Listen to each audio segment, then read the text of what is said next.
La periodontitis es la pérdida del hueso y del tejido que sostiene a los dientes, así que la pregunta sería ¿para qué mi cuerpo está queriendo perder el sostén de mis dientes si todo ser humano necesita dientes? Bueno, vamos a pensar que si yo siento que estoy viviendo en un territorio hostil, en un contexto hostil y no me puedo defender, no puedo hablar para exponer lo que me pasa, no puedo atrapar el bocado, volvemos a querer atrapar el bocado, que puede ser un trabajo, puede ser un ascenso, puede ser muchas cosas.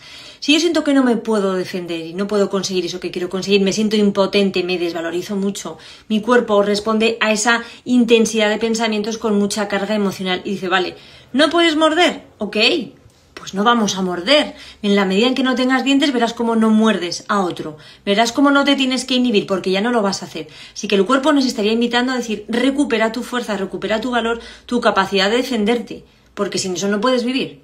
¿Ok? Besito.